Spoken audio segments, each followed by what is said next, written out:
लो जी, Multan Sultan versus Quetta Gladiators. To be very honest, to be very serious, to be very frankly, ये match मैंने नहीं देखा, लेकिन ये मैच रिप्ले हुआ है भाई साहब, इस्लामाबाद यूनाइटेड वाला और कोयटा ग्लैडिएटर्स वाला भाई साहब। एक तो पाकिस्तानी फील्डर्स बिल्कुल फ्लॉप हुए इस PSL में, अनफॉर्चुनेटली कैचेस ड्रॉप हो गए। जो इस्लामाबाद यूनाइटेड के अगेंस्ट जो कोयटा ग्लैडिएटर्स की टीम खेली थी भाई साहब, उसमें जो कोयटा ग्लैडिएटर्स जीती थी हसन नवाज़ की बदौलत, आज का भी हीरो हसन नवाज़ ही था, उस मैच में भी हसन नवाज़ ही था। लेकिन सेम आखिरी ओवर में क्या ड्रॉप हुआ उसका भी, जिसकी वजह से हसन नवाज़ ने अन्य चाह दी। उसमें 3 अपॉर्चुनिटियाँ ड्रॉप हुई थी, इसमें 1 अपॉर्चुनिटी ड्रॉप हुई है, लेकिन कैच वो भी इजी था भाई साहब। मोहम्मद रिजवान के हाथों ये कैच ड्रॉप हो गया, ना सिर्फ ये कैच ड्रॉप हुआ, ये मैच भी ड्रॉप हो गया। इस तरह कोयटा ग्लैडिएटर्स भाई साहब 15 पॉइंट्स के साथ टॉप पर बड़ा जमान हो गया है, कोई नहीं हिला सकता, कोई भी नहीं हिला सकता भाई साहब।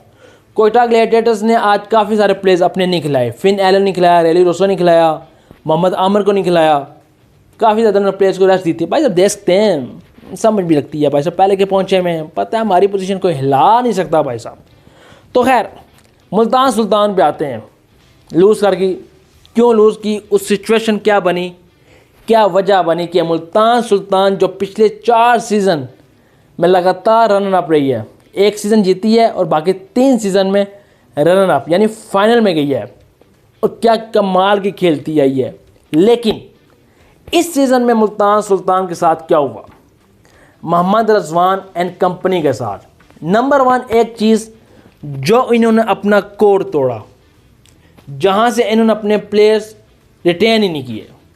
अब 2 प्लेयर्स की मैं आपको मिसाल देता हूँ, खुशदिल शाह इनका इम्पॉर्टेंट प्लेयर, उसके बाद अब्बास अफरीदी, उसकी आप परफॉर्मेंस देख रहे हैं कराची किंग्स में, और खुशदिल शाह के भी परफॉर्मेंस देख रहे हैं।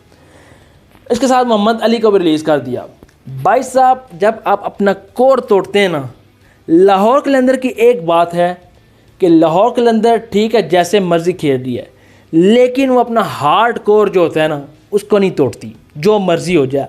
इस साल भी देख लें भाई साहब, उन्होंने अपना कोर बरकरार रखा। सैम बिलिंग पिछले मैच में भी था, पिछले सीज़न में था, सैम बिलिंग इस सीज़न में भी था, सिकंदर रज़ा पिछले सीज़न में भी था, सिकंदर रज़ा इस सीज़न में भी था, हारिस रऊफ पिछले सीज़न में भी था, इस सीज़न में भी था, शहनशाह अफरीदी इस सीज़न में भी था, पिछले सीज़न में था। तो भाई साहब जब आप अपना कोर तोड़ते हो ना, और ऐसा कोर कि आप फाइनल पे पहुंच रहे हो भाई साहब, सिर्फ 1 स्टेप की दूरी पे आप रह रहे थे, तो उसकी वजह से आपने पूरा कोर तोड़ दिया, जिसकी वजह से भाई साहब आप इस साल आखिर में रहे। फ़कत 1 मैच जीता 10 मैचों में से, वो भी लाहौर कलंदर के अगेंस्ट अपने होम ग्राउंड मैच में। दूसरे लेग में उन्होंने हरा दिया, लाहौर कलंदर ने बदला ले लिया।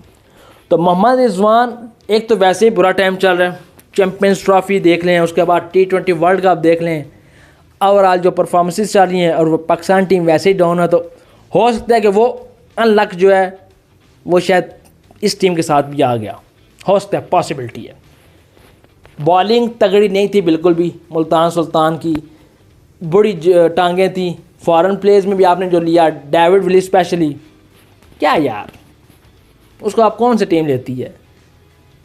फ्रेश लेग्स, एनर्जेटिक प्लेयर आपको रिक्वायर्ड थे, उसके साथ क्रिस जॉर्डन अच्छा था, वो इतना बुरा नहीं है, लेकिन फिर भी आपको रिप्लेसमेंट अच्छी ढूंढनी चाहिए थी। कोचिंग स्टाफ पे आपको फोकस करना पड़ेगा, या फिर आपको जो टीम चूज़ करती है ऑनर के यार पीछे किया करे। कोई भी टीम होती है, खुदा का वास्ता, ये जो ऑनर होते हैं ना, बीच में जो लुच तुलते हैं, इनको फ़ारक करें, इनको कुछ भी नहीं पता था। आपको बिजनेस से इंटरेस्ट होना चाहिए, टीम बनाने दे, फ्रीक्वेंटली बनाने दे उनको, जो स्टाफ होता है उनको।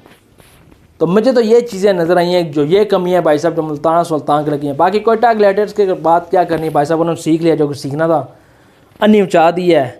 और congratulations to Quetta Gladiators and best of luck on future matches. जो पहला क्वालिफायर खेलेंगे, फिर देखते हैं फाइनल में जाती है या नहीं जाती, क्या जाएगी या नहीं जाएगी, ये तो कोयटा वाले फैंस देंगे भाई साहब। आ जाओ कमेंट बॉक्स में, मुल्तान सुल्तान वालों हार्ड लक।